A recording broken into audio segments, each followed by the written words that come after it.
Well, hello, Florida. Thank you so much for that wonderful welcome. To my friend Marilyn Musgrave, to Deputy Secretary Eric Hargan, to State Representative and future Speaker of the Florida State House, Chris Sprowls.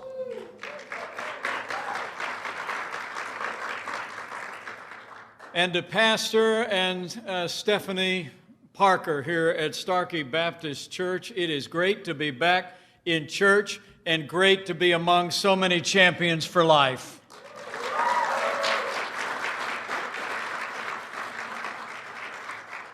And it's a joy to be here with the Susan B. Anthony List. Founded in 1993, now a network of more than 800,000 Americans. SBA is the most effective pro-life grassroots organization in America.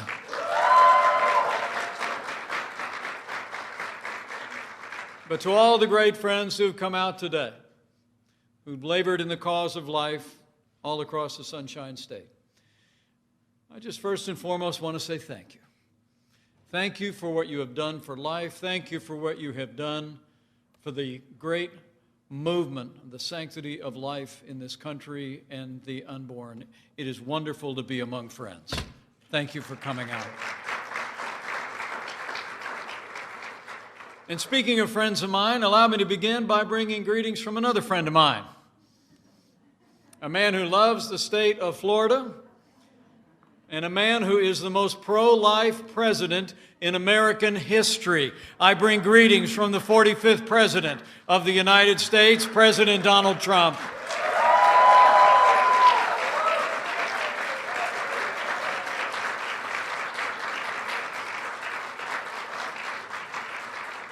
It really is good to be with all of you today as we approach a time for choosing for the American people. But as we gather today, I don't have to tell people here in Florida that we're also living in a time of testing. Here in Florida and all across America, we have faced challenges in the midst of the coronavirus pandemic like many of us have never seen in our lifetime. But I must tell you, I'm proud to serve alongside a president who has put the health of America first from day one, and we are grateful for the leadership of Governor Ron DeSantis all across the state of Florida. And as I heard yesterday at the White House Coronavirus Task Force meeting, because of the governor's leadership and the cooperation of the people of Florida, we're seeing encouraging trends all across the state of Florida and all across the Sun Belt. And I want to commend each and every one of you. The role you're playing in putting the health of your neighbors and your family members and people you don't even know first. And I'll make you a promise. On behalf of the President and our entire team in Washington, we're going to continue to bring the full resources of the federal government to bear to make sure the people of this community and this state have the testing, the medical supplies, and will continue to develop medicines and vaccines until we put the coronavirus in the past and open up Florida and America bigger and better than ever before.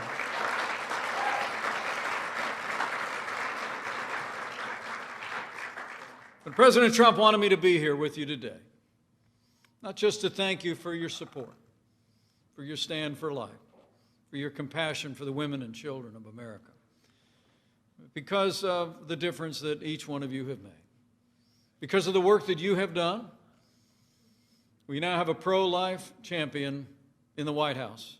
We have pro-life leaders in state houses across the country, a pro-life majority in the United States Senate, and we have principled jurists in record numbers in our courts across the land because of what you've done.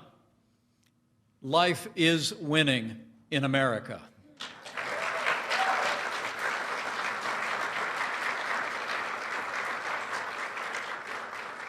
The Declaration of Independence reads that we held certain truths to be self-evident, that all men are created equal and that they are endowed by our Creator with certain inalienable rights. And among these are life, liberty, and the pursuit of happiness. Those words changed history. And they also put life at the center of the American experiment. And under this president, I promise you, we're going to continue to work every day to put the right to life back at the center of American law.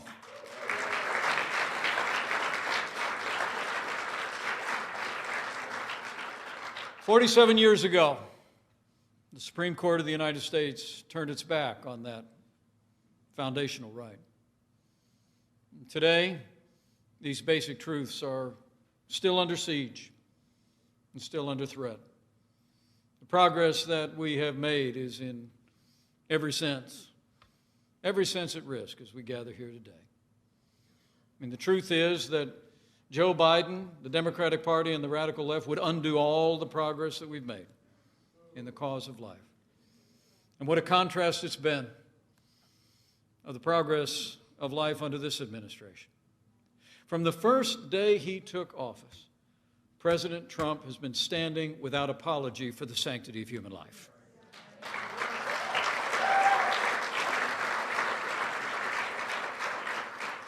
It would be just after we were in office a few days that the president reinstituted the Mexico City policy, making sure no taxpayer dollars would ever go to promote or provide abortion around the world, and then he expanded it a year later.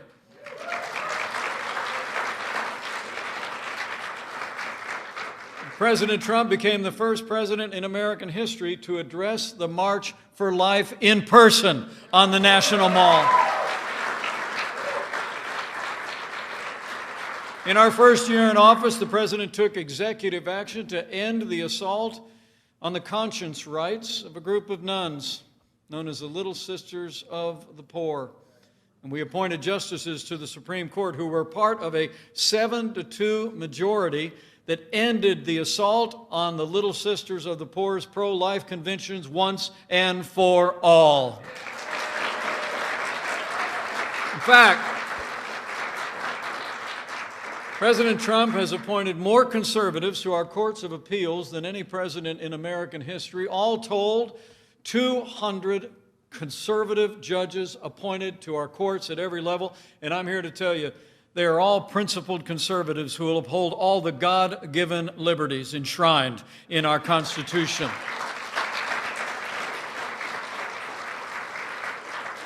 But I must tell you, one of the greatest privileges I've had as your vice president was in my role as president of the Senate.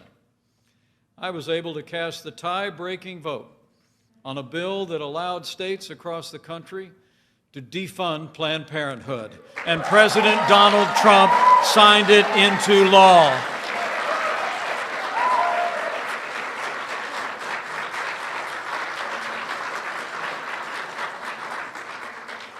By contrast, Joe Biden and the Democratic Party would take America in the opposite direction.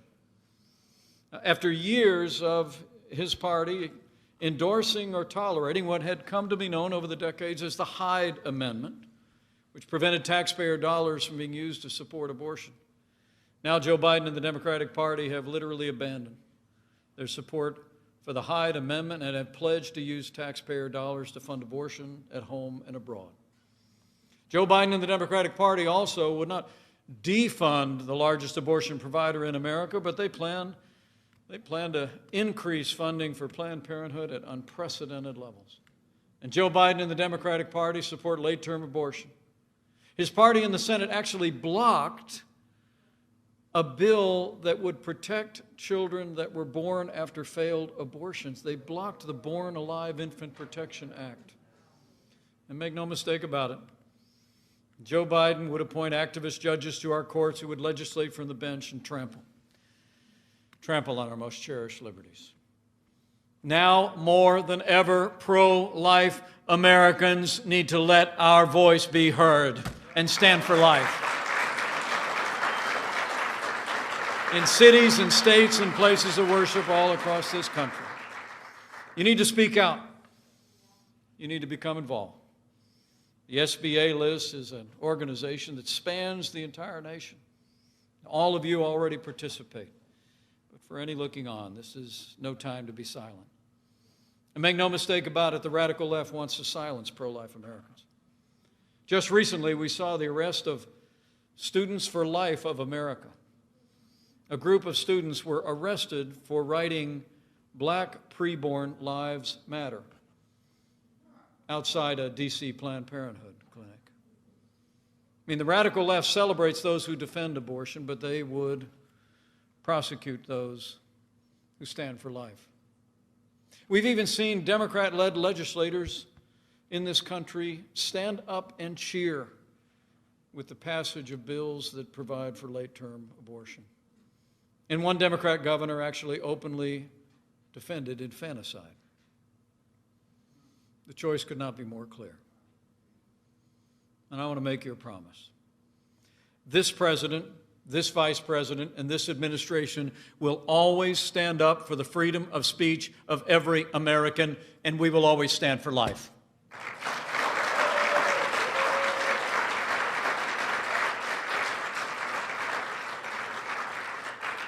As the Bible admonishes us, we are to, and I quote, "speak up for those who cannot speak for themselves." And so the people in this movement have done every day since that day 47 years ago. And because you've spoken up, because you've stood up, because you've stood with those men and women who've stood for life in the public square, life is winning in America. From the White House to courthouses, the U.S. Senate, and in conservative legislatures across the country. But the work of SBA has never been more important. We've made great progress. And I think life is winning because of the activism that you all are a part of in this country. But I also believe life is winning because of the compassion and love that have been shown to women facing crisis pregnancies all across this country now for decades. The pro-life movement is defined by generosity, compassion, and love for women and unborn children.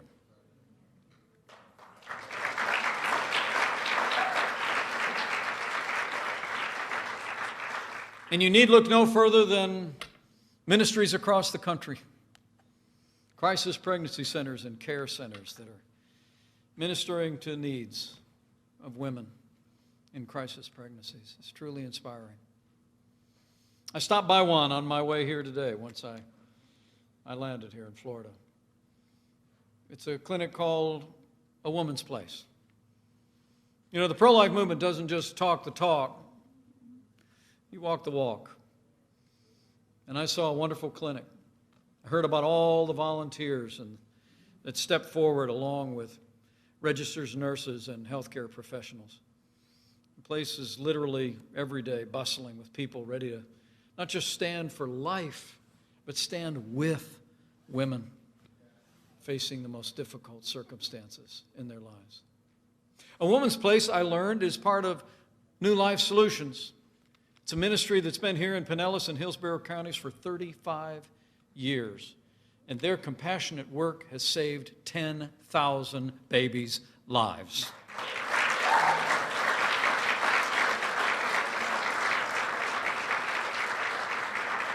And I like giving credit where credit is due, so would you all mind joining me in thanking Board Chairman Kathy Arrington and the New Life Solutions team that are here. Would you stand, Kathy, and the New Life Solutions team? Let's show them how much we appreciate the way they put feet on their faith every day.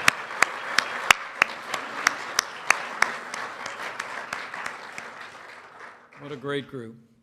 And thanks to your commitment for 35 years in this community and in cities and towns all across America. I'm proud to report to you that there are now far more pregnancy care centers in America than abortion clinics. That is progress. And life is winning in America because of all of you. In fact, I saw that work firsthand today. We had a few minutes to meet a woman whose life was changed when she visited A Woman's Place.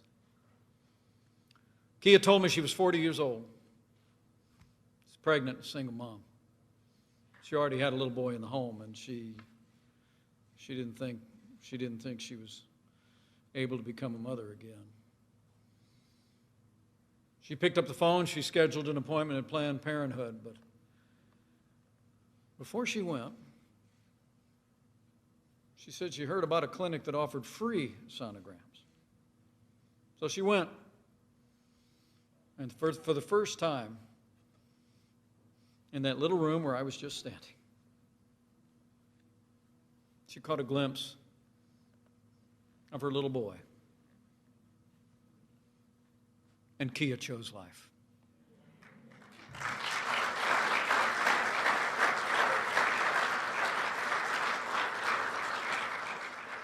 She said, and I quote, "From the moment that I saw him, I knew I made the right choice." And she said, if I hadn't found a woman's place and the wonderful women there, I probably would have made a different choice. And I met little Ollie today. He was a healthy and exuberant little boy who will turn 1 year old next week.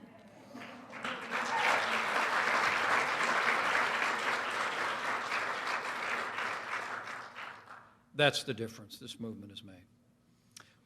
One life at a time. One family at a time. And that's the difference the SBA list makes.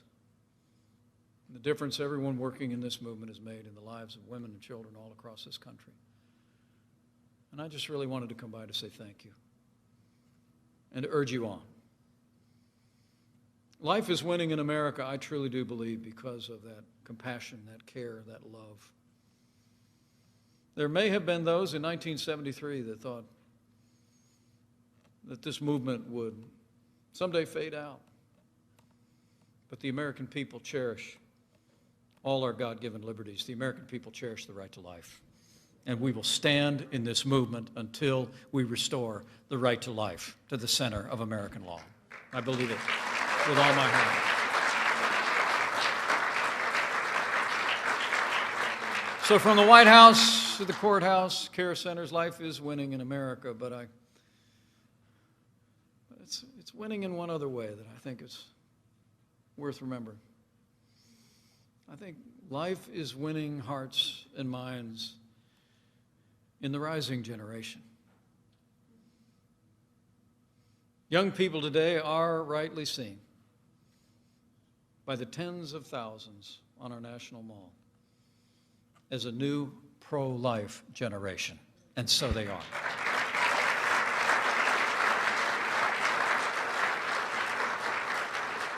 The rising generation is more pro-life than ever before. Young Americans are embracing the sanctity of life in record numbers, more and more every day.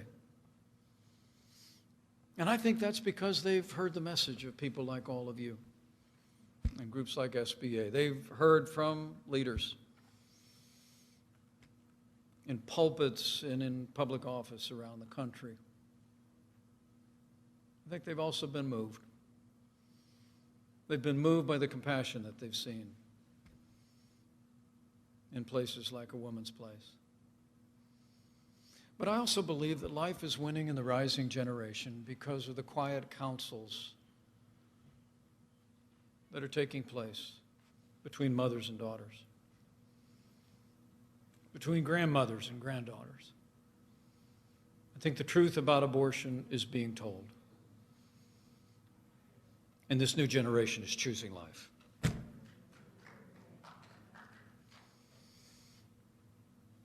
As one pro-life advocate recently wrote in her column in the Washington Times, and I quote, "If our generation is to be concerned with the disenfranchised, with the marginalized, with the oppressed, and the outsider,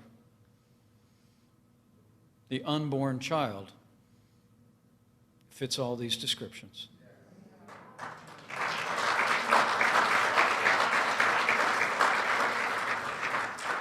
That is a voice in the rising generation. And it's also the voice of my daughter, Charlotte.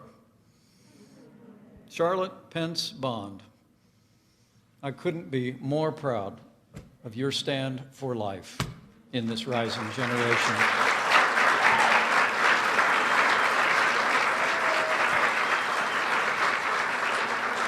So proud of you. So life is winning in America. And as we continue to work as a nation to emerge from the heartbreaking days through which we have passed, days that have seen more than 150,000 families suffer loss, as we continue to work every day to bring our nation through this time of testing, we are coming to a time for choosing.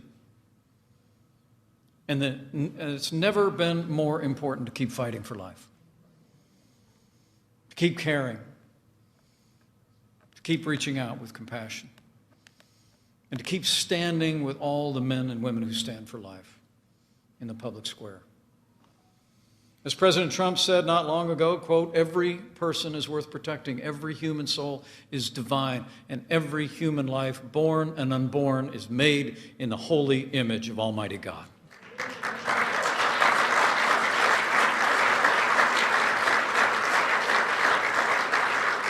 And I promise you, this president and I will stand for life.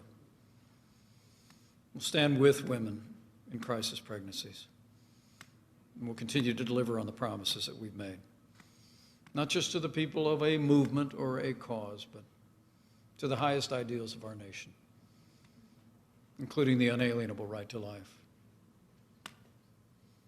And in the days ahead, as you labor in this movement, remember,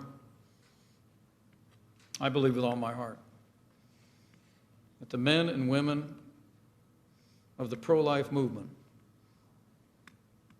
do not fight alone. He who said, "Before I formed you in the womb, I knew you," fights with you.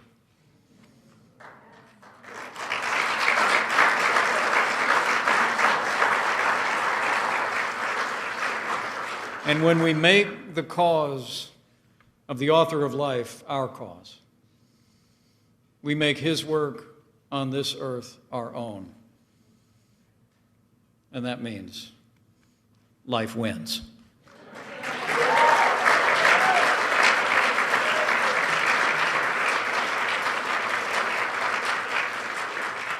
So life is winning in America, men and women of SBA and of this movement. But our work is not done yet. Alice de Tocqueville, it is attributed to have said, "America is great because America is good. If America ceases to be good, America will cease to be great." But I truly believe, with your continued support, with your dedication to the cause of life, we'll build on the extraordinary progress we've made these last 3.5 years. We'll continue to see pro-life men and women of principle elected and re-elected from the White House to the State House. And the day will come when we restore the right of life to the center of American law, and we will make America great again. Thank you very much. God bless you for all you do, and God bless America.